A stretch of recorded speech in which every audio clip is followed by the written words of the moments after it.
Nú en í dag það Guðmundur Óskarsson og Hildur Pétursdóttir sem Guðmundur ætlar að kynna fyrir okkur yfirlit rannsókna á vistkerfi í Austurdjúpi. Svo þegar þegar Guðmundur búinn þá erum væntanlega tími í einhverjar spurningar og þá bið ég ykkur að bera upp spurningarnar í þennan míkrafón hérna. Gjörðu svo vel, Guðmundur. Já, heyrðu, jú, svo sviðsfundur sem á að vera núna klukkan 1. Honum senkar eitthvað, þannig að Guðmundur hefur þetta alls í hendi sér. Til 1:30 eða eitthvað slíkt. Já. Gjörðu svo vel, Guðmundur. Já, takk. Verið velkomin hérna. Þetta sem titillinn. Mér fannst ekki úr vegi að fara að gefa eitthvað yfirlit yfir þessar rannsóknir okkar. Þetta byggir mikið á Austurdjúpsleiðangrinum sem hefur verið allt frá 95. Við erum búið að fara í hann 22 svar. En einnig eru náttúrulega aðrar rannsóknir sem að liggja hérna á bakvið og fleiri leiðangrar. Og þetta á svona helsta sem ég ætla að fara í gegnum hérna. Það að greina frá niðurstöðum, nokkra nýlegra skýrslna og fræðigreina umhverfi og lífríki Austurdjúps og aðliggjandi hafsvæða. Og svona að reyna að taka þetta saman og hvað segja þessar niðurstöður okkar tengsl og stjórnun einstakra þátta uppsjávar vistkerfisins og eins hvernig megi túlka þessar niðurstöður og síðast en ekki síst hvað þörf á frekar rannsóknum á næstu árum. Og svona til að byrja sýni hérna kort af Austurdjúpinu og aðliggjandi svæðum. Við erum sem sagt að tala þetta svæði hér. Samkvæmt skilgreiningu þetta Noregshaf. Ég nota Austurdjúp fyrir það heiti. Fyrir mér það skiptir ekki máli, en ég er sem sagt að tala Noregshaf þegar ég er að tala Austurdjúp. Þetta náttúrulega mjög djúpt haf hérna. Sérstaklega hérna þetta heitir Norwegian Sea Basin og hérna Lofoten Basin. Straumarnir eru sýndir hérna, hlýr sjóurinn sem kemur hérna að sunnan, hérna inn í Austurdjúpið, hérna við Noreg. Og þetta náttúrulega sami sjórinn og kemur hérna upp að suðurströndum Íslands. Þá geta það sé á hreinu. Og svo þessi kaldi straumur hérna á norðan, Austur-Íslandsstraumurinn sem kemur hér og svo verður blöndur hérna dýbra og slíkt. En hérna yfirborðssjórinn hérna meira og minna hlýr Atlantshafssjór.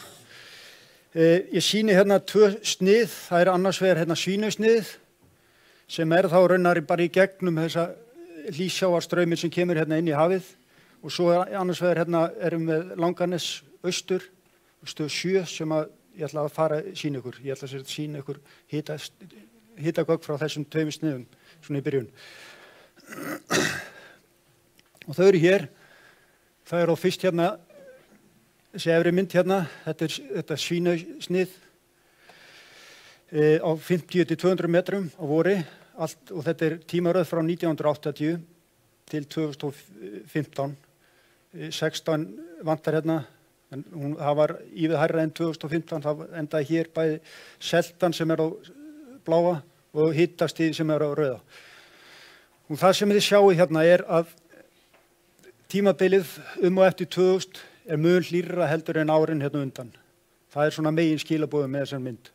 Við höfum verið í mjög hlýju árum hérna, já, síðustu 2 áratugi eða svo. En við skoðum Langanesið sem á svona mælikvarði á Austur-Íslandsstrauminn sem kemur hérna að norðan. Hann sýnir svipað mynd, það meiri breytileiki þar en enga síður að það búið að vera hlýtt þar. Rauðal á hitastigið aftur og bláa seltan. Það háselta og tiltölulega hlýr sjór á báðum svæðum. Ég hef hérna lengri röð hérna fyrir neðan bara til að sýna ykkur það að þrátt fyrir að við séum hérna í heitu, að þá þetta hefur nú gerst áður. Við erum hérna að tala hlýtt tímabil hérna 1960 til dæmis. En það hefur ekki varað eins lengi varað ekki eins lengi og þetta hlýsjávar tímabil sem við erum að fara í gegnum núna. Og sama á við runnar hérna við Austur-Íslandsstrauminn. Við höfum séð svona heita ár og tímabil áður. í sögunni. En skilabúin eru allavega að við erum upplifað mjög heita tíma í hafinu, síðustu 20 ára eða svo. Og önnur mynd sem sýnir það, þetta svona, þetta er varmi í Noregshafi í þeim hluta sem inniheldur Atlantsjó, heat content. Og þetta raunar þá uppsafnaður varmi í hafinu. Og sjáum að þetta allt mjög pósitíft og 2016 er með mesta varma af öllum árum í þessari tímaröð frá 1950. Þetta sýnir líka útbreiðslurinn Atlantsjó í Noregshafi og því svæði. Bæði hitastigið og útbreiðsluna. Hún er með hæsta móti núna. Ef við skoðum þá hvað þetta þýðir og hvað aðra breytingu við höfum að sjá. Hérna myndir úr grein frá Francisco Rey frá 2012 og hann fór og notaði gögn frá þessum sniðum hérna. Þetta raunar bara Atlantshafssjór sem hann að mæla. Öll þessi snið út af Noregi, milli Ísland, milli austur af Færeyjum.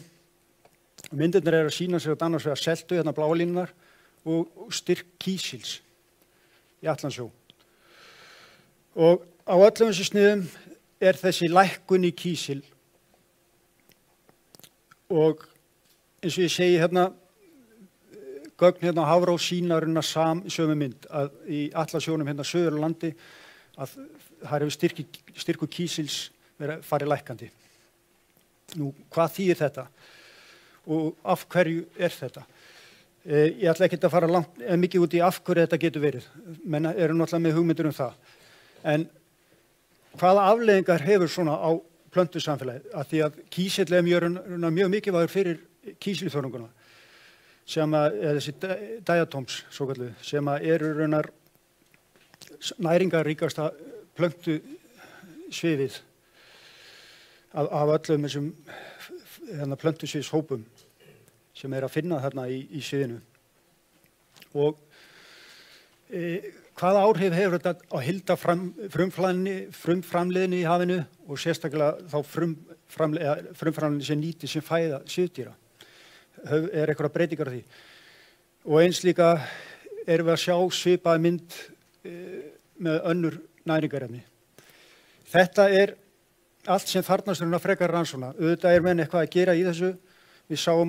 Við og Hildur sáum ágætis fyrirlestur í Noregi síðustu viku,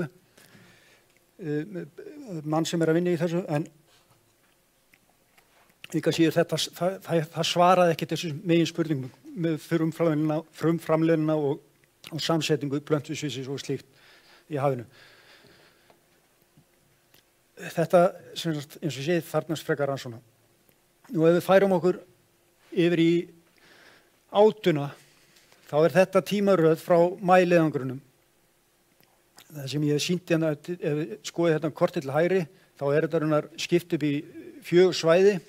Það er græna línan, það austasti hluti hafsins, eins og afmarkast og svo kemur svarta línan það sem kallað Jan Mayen svæðið, það þessi miðhluti, og svo rauða svæðið, það syðri hluti Noregshafs, blái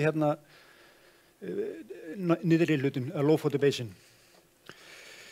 Þetta sem sagt þurrvikt af ljósátu, átu, og þetta á raunar svona miðlúkstærð áta, þetta aðalega rauðátarinnar á 0 til 200 metrum frá þessum vappi 2 árum.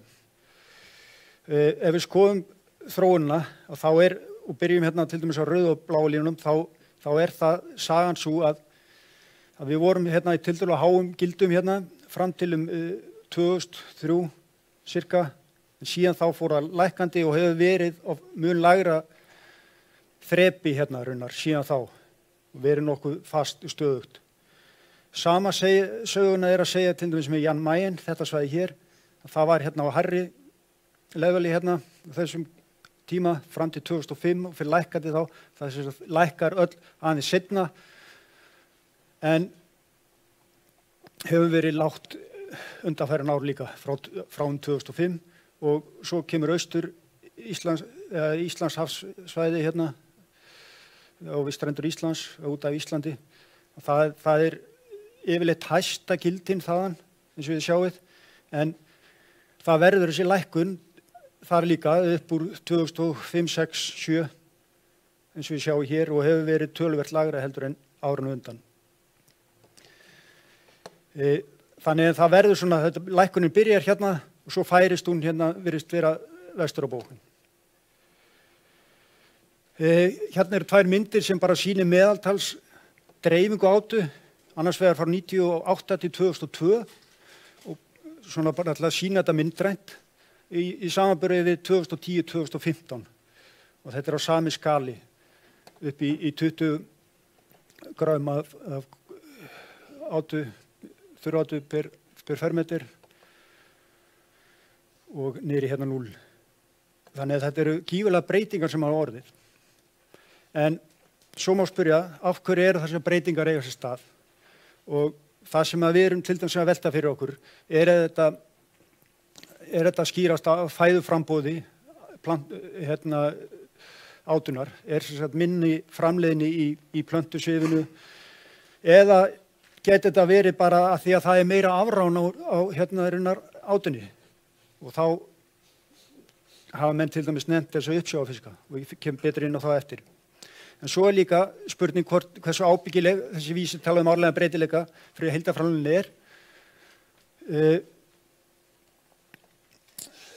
að því að þetta bíómassi, þetta mælikvarði á átu sem að koma upp úr hafinu eftir vetursetu og segir ekki endilega til framleiðni átunar yfir sumarið. Nú svo líka má spyrja hvað meðalástandið? Er þetta hérna, þessi lægri gildi, er það meðalástandið? Er meðalástandið þessi hér, þetta tímabil?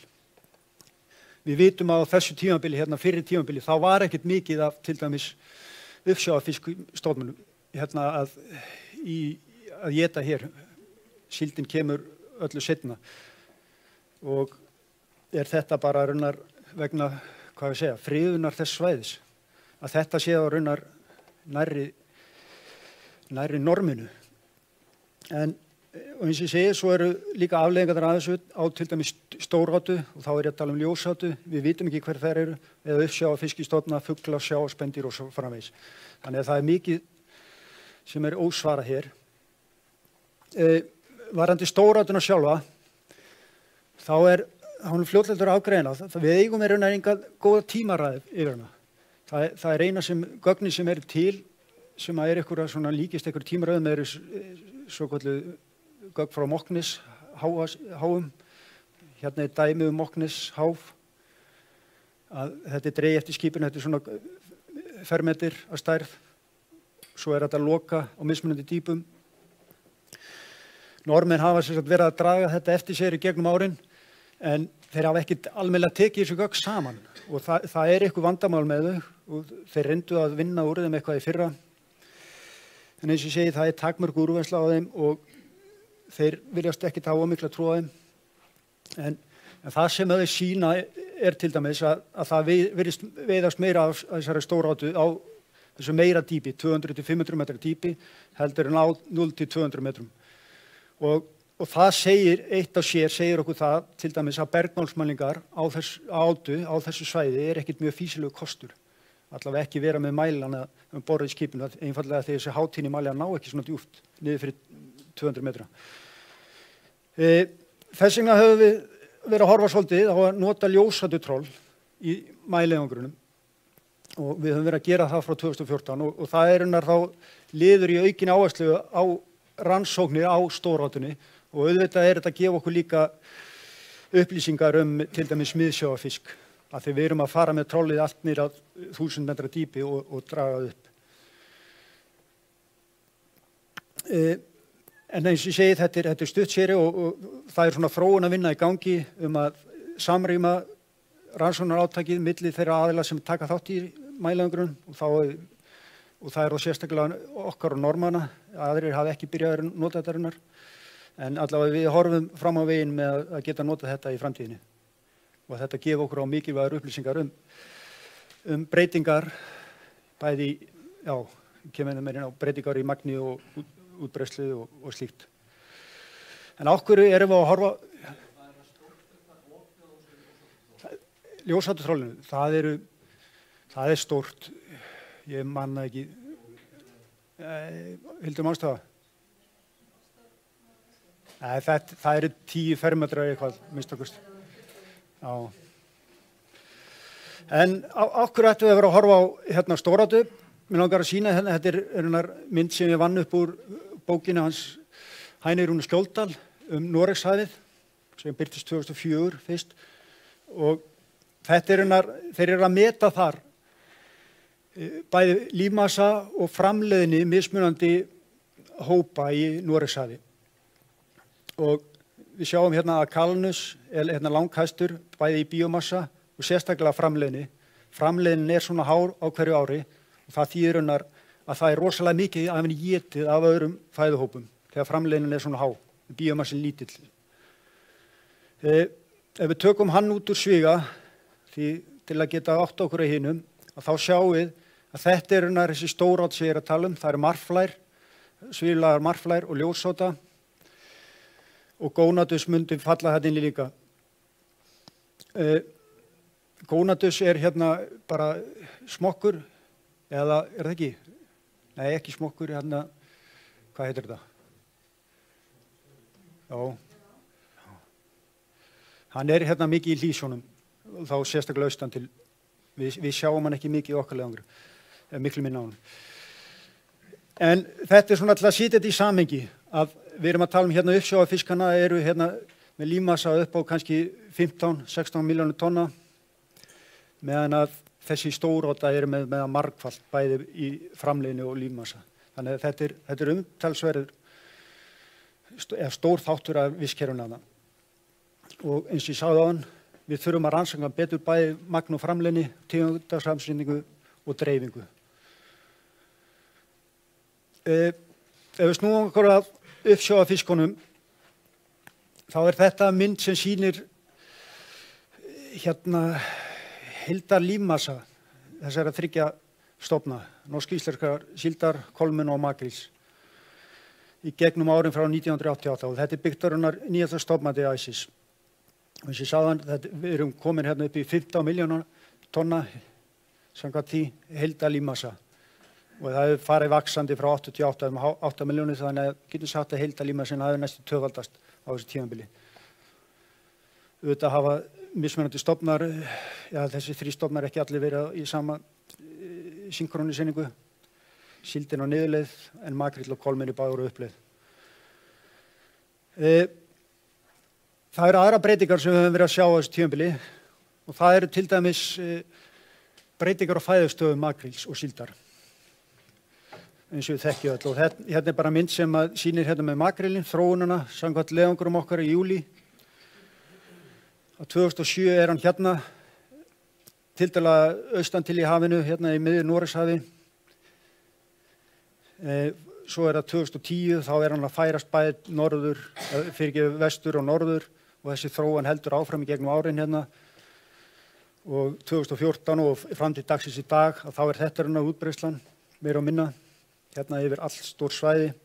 Hérna mynd úr greinuna Önnuheiðu og fleiri, sem sýnir þessi ljósgráa þá svona þessar tradisjónal, hefðbundnu fæðuslóð frá 84 til 2013 og hvernig hún hefur verið að útfærast lengra bæði til vesturs og norðurs.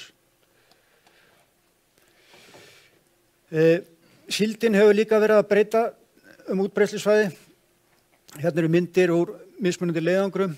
Við byrjum hérna frá, þetta 98 þá, að þetta í júlí, við vorum í leiðangri í maí á þeim tíma líka, sem var þá aðalútbreiðslusvæði var eitthvað hér og þess vegna teikna með þessi örvar eiga svona sína hugmyndir manna hérna, farið hennar, síldinar yfir þetta sumarið, að hún sé að koma hérna út og fer einhvern veginn svona hring hérna. en sem sagt heldur sig aðalega til hérna austan til í hafinu og norðarlega. Það sama 99, 2001, 2003, þá reyndar ekki alveg fullkomin dekkun hérna eins og sjáið. Hérna sunnan til. En svo næsta mynd, við höfum ekki mynd hérna milli, komið 2009 og þá síldirinnar komin hérna langt vestur eftir og norður hérna við Jan Mayen og raunar tiltölulega lítið á þessu svæði. Og þessi þróun heldur áfram 2012 að hún að færa sig vestar og vestar og 2014 eins og sjáum þá nánast ekkert af síld hérna í miðju Noregshafi og það sama hérna núna frá í sumar. Það bara, þetta bergmálsgögnin, þetta allt byggt á bergmálsgögnum og þetta þá bergmálsgildi bara meðalgildi á hverja mílu. Þið verða að afsaka að þetta ekki alveg fullkomin mynd, þessi síld hérna til dæmis, þetta Norðursjávarsíldin sem að koma svona norðarlega á sumri til átu, þannig að þetta alls ekki einföld mynd og svo erum við náttúrulega með íslensku sumargotssíldina hérna á þessum slóðum en norska síldin hennar afmarkast af þessum slóðum hérna alls staðar. Og við sjáum að meiri hlutin af henni hérna vestan til.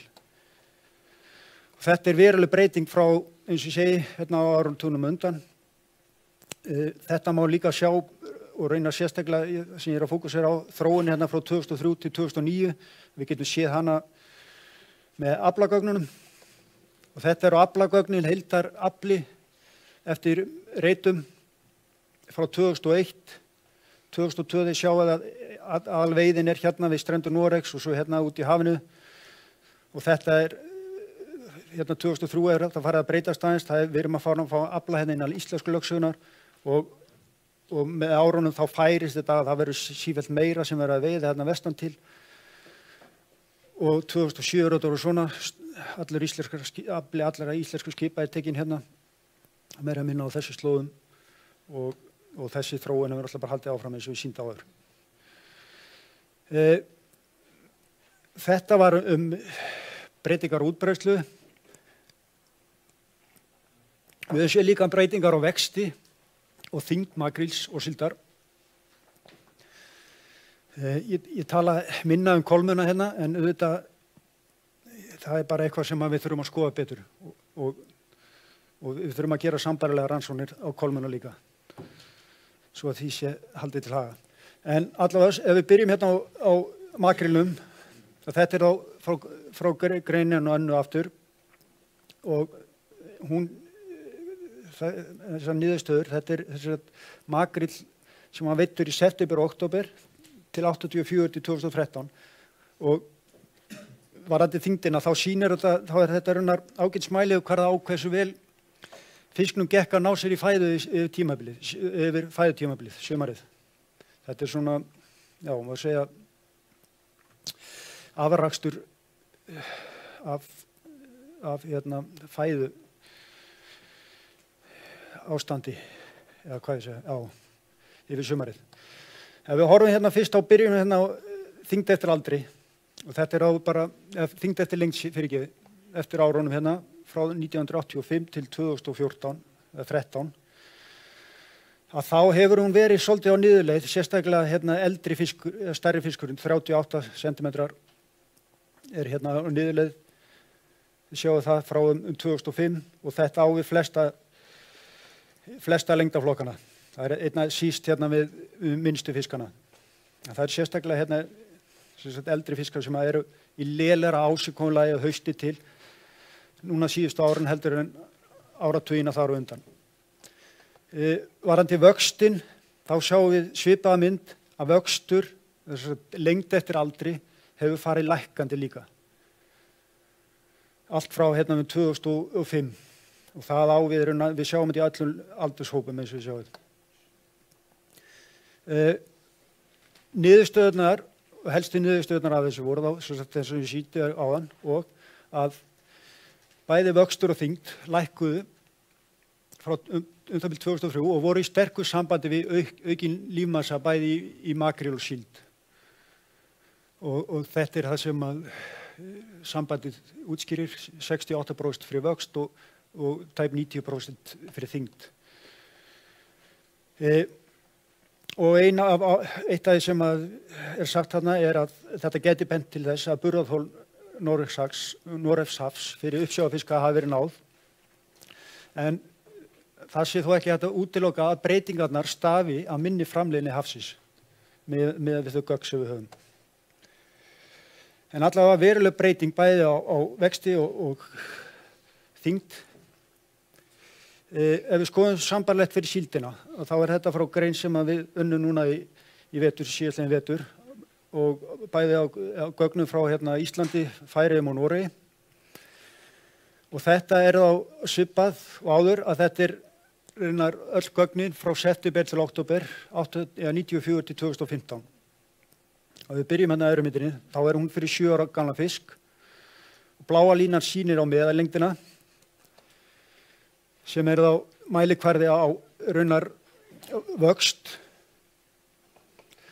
að hann var í lágmarki í kringum 97-8, fór upp eftir það, en hefur verið nokkuð stöður síðan þá. Og sama árin við meðalþyngdina, hún náði lágmarki, var í lágmarki á þessu tímabili, en hefur verið nokkuð bara stöðu og há síðan þá. Þannig að þetta allt öðru sem mynd heldur við erum að sjá á makrinum. Og hérna raunar bara kondísjónfaktor og meðal þyngd raunar sama. Þetta náttúrulega fellur að hver öðru. Þetta fyrir 33 cm fisk sem svona einna algengustur. Og ég að sýna fyrir 7 ára og 33 ára, en við sjáum þetta bæði fyrir alla aldurshópa og alla lengdarflokka, mjög svipaða mynd. Og það sveiflast svipað, það í lágmarki hér í 97-8 og tiltölulega lágt hér, en síðan 2005 hefur það bara verið í góðu og ásökunarlagi og stöðu. Og ef við reyndum að greina þetta hvað væri að skýra breytileikann í bæði í lengdinni sérstaklega, að þá var það fyrst og fremst fjöldi aðliggjandi árganga. Það að segja, það ekki bíómassi. Bíómassin heldar stærð hrygningarstofnsins útskýrir minna, en þetta þá raunar aðliggjandi árganga og árgangur sjálfur, og þetta raunar eiga sér stað meira í Barentshafi. Þessi þéttleika háðu þættir eða vöxtur eiga sér stað á yngri árum inn í Barentshafi. Ef það eru stórar árgangar, þá vexa þær hæga þar, og meðan litlar árgangar vaxa hraðar. Það meðin skilabúin. Annað sem við komum, annað sem við dróum ályktun af þessum gögnum sem við höfðum, var að fæðutímabilið að ná lengra fram á haustið, núna síðustu ár, og að síldin raunar að draga sig í austurátt í vetursetu mun seinna. Það kemur aðeins betur inn á það eftir.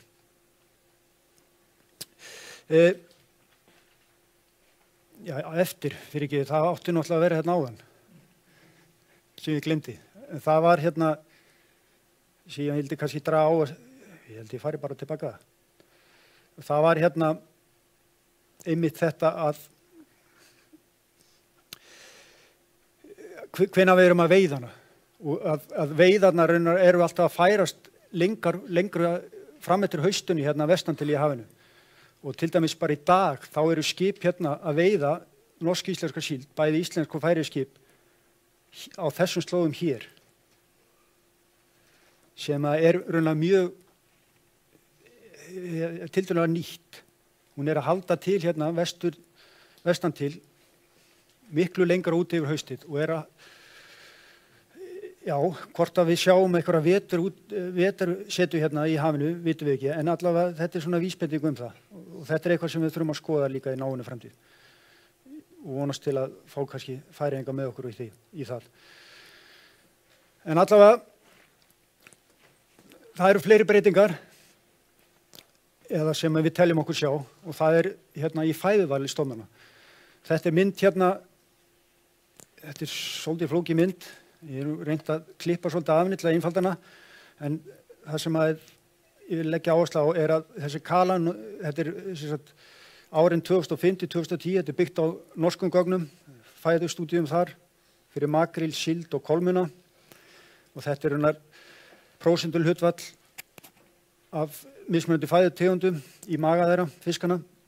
Og það er þessi rauðu hérna sem er þá í kalanus eða rauðáta. Meðan að bláa er stórátan og hérna mismunandi litir fyrir gastrobóta, appendikulari og fleira. En megin skilaboðin eru að hérna í byrjun tímabilsins að þá sjáum við að það er mjög hátt hlutfall bæði af kalanus í makríl og síld.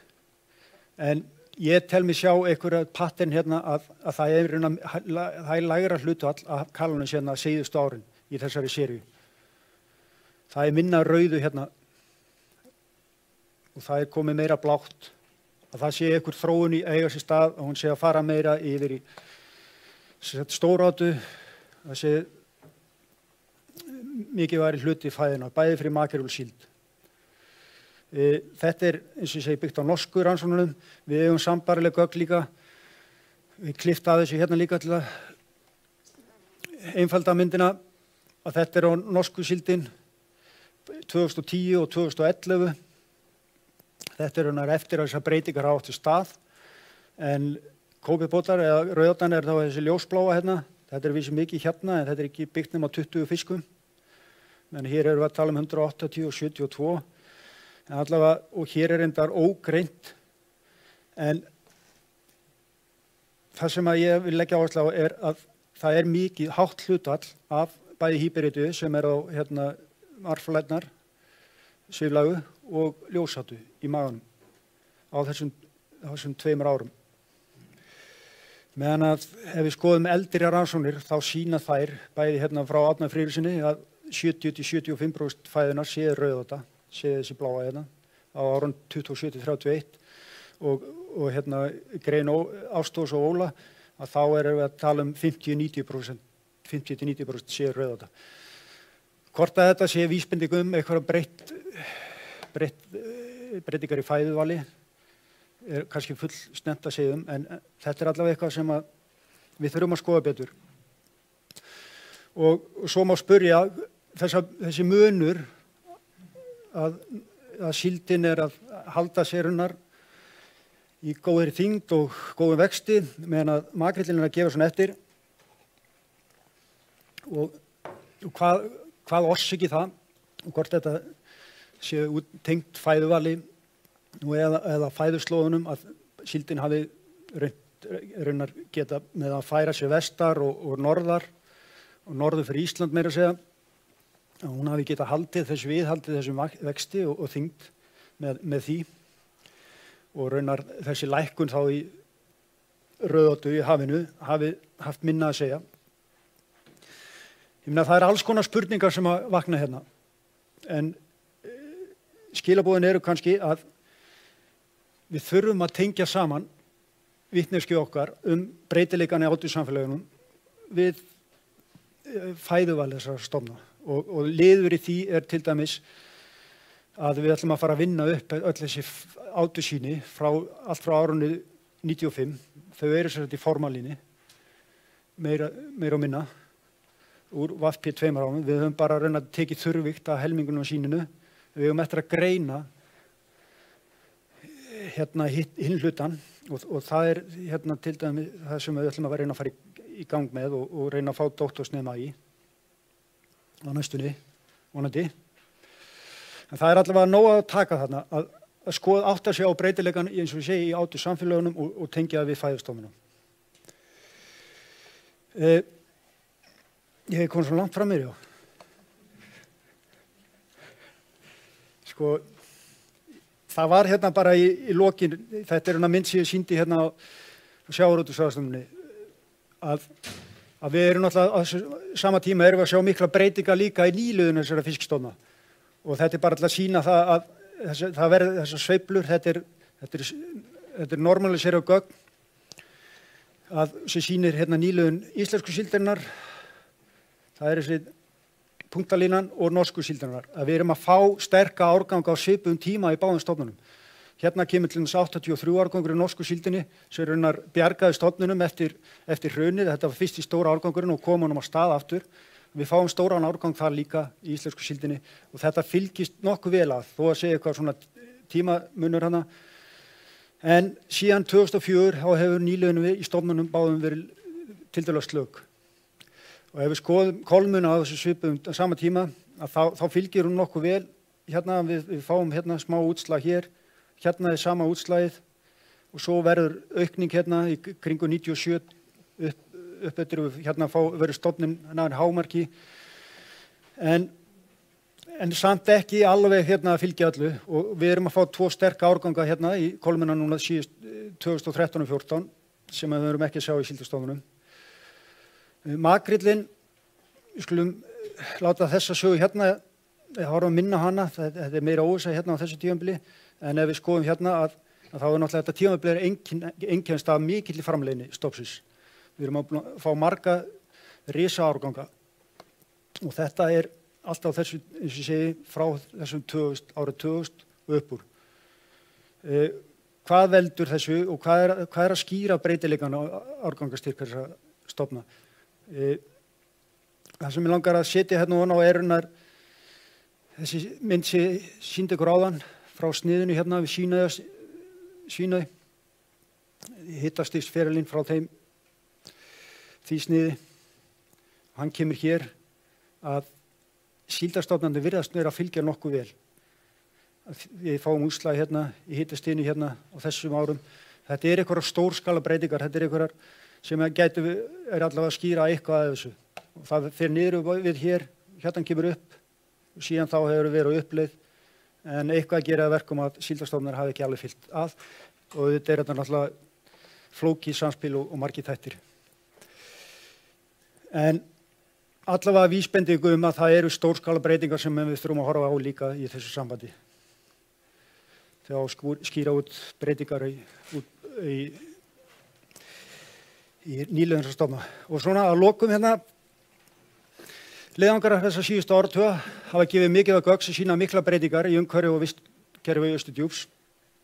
Og hérna bara nefndi ég nokkra, en auðvitað eru mörg önnur verkefni í gangi hérna á þessu slóðum og safnanir á ýmsum sviðum og þar má nefna hérna hvalatalningar, sjófuglatalningar hérna með ströndum bæði Noregs og Íslands og botnfisk í köntum allt í kringum svæðið.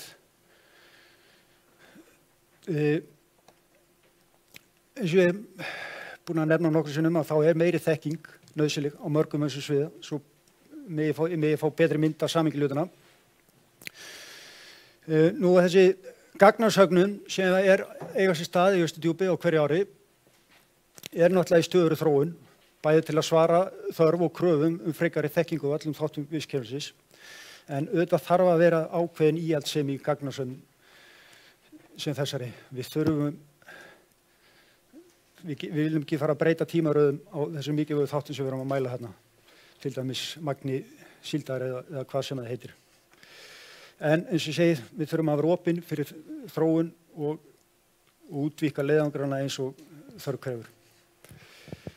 Og svo bara að lokum viljum við þakka öllum sem hafa tekið þátt í þessum Austur-Djúps leiðangrum gegnum tíðina. Takk.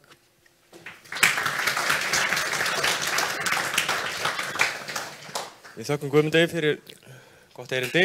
Við höfum ekki mikinn tíma en nokkrar spurningar, hnitmiðaðar og stuttar, ef einhverjar eru.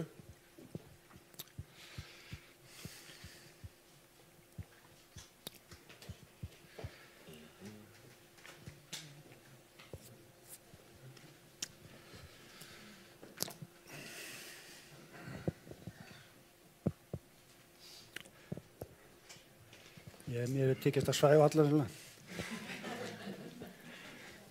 Kannski hvernig passar þetta hitasnið sem þú varst að sýna síðast við makrílinn, nýliðununa þar? Já, það er náttúrulega bara, það er búið að vera hátt hitastig og það fer saman við góðum nýliðun. Það er kannski það, skilabúðin. Að auki hitastig, hátt hitastig, hvort það megi tekja við meiri framlinni. En allavega eins og sýndi náttúrulega byrjaði sína á að þá náttúrulega með auknu hittastig þá hefur verið minni styrkur næringar hérna. Já, Steini Hafró. Þú sýndir þarna hvernig hugsanlega ertu komin í efri mörk á heildarbíómassanum. Nú þetta svolítið í samræmi við eitt fyrrverandi kollega okkar frá Noregi. Það að segja að þurfa að veiða meira. Er það eitthvað sem þú ert að benda okkur á með þessu þó að sé varnagli eða ertu að segja okkur að við vitum allt og lítið til þess að hægt sé að ráðleggja eitthvað slíkt? Ég vildi benda á þessa mynd hérna. Það sýnir bara, þó að við séum að reyna að stjórna hérna, við erum að stjórna hérna veiður uppsjávarfiski og það umræðin hvort að þessi orðnir og stórir sé að éta niður átuna. En við erum alltaf með hérna þessa átustofna hér, stóra átuna, sem eru miklu stærri predatorar eða afræningjar á smáátuna heldur en nokkur sinni uppsjávarfiskurinn. Við vitum ekkert breytileikann í þessum stærð og framleiðni á þessum. Þetta bara eitthvað meðaltalstala sem reiknuð sem út. Það fara að útleggja þannig að uppsjávarfiskurinn einn og sér sé að éta niður allt bara mikil innflutning. Ástór? Já, Ástór og Hafrannsóknastofnun, þakka þér fyrir gott erindi. Ég að velta fyrir mér stórátunni. Þú komst inn á vandamál í sambandi við söfnun, sem vissulega mjög relevant, og vandamál við að beita bergmálstækni, að því að hún héldi sig allavega hluta eða stóran hluta fyrir neðan það dýpi sem bergmálið nær til, eða súltækni, en þarna hafið eitthvað að skoða svona dægurferðir þessara dýra og hvort hugsanlega væri hægt að nota þá til dæmis næturgögn til þess að fá einhverja mynd á þarna á dreifingu átu. Annarkvort þið eða normenn þekkir... Ég hef ekki séð þetta í gögnum normanna. Nei. Það lítur að vera eitthvað ástæða bak við. Já. En það mætti sannlega skoða þetta, hugsanlega.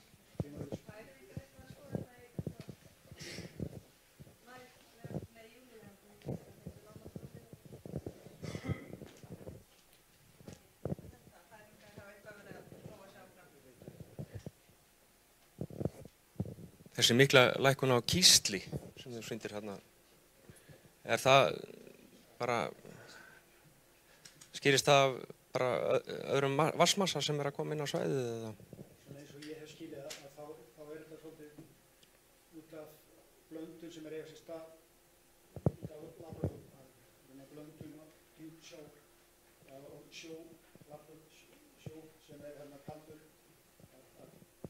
þessi advection eða svona blöndun niður að hlýja strömmur sem komið upp við hafið eða sjóin gerðin haf og ná ekki eins djúpt niður. Þetta sem nær dýpra niður og nær meira næringu með styrkur næringar en það eins og dýpi. Það séða bara minni þessi lóður upplöndun á þessu svæði. Og það skýrir þá stig og minni næringar. Það kísil.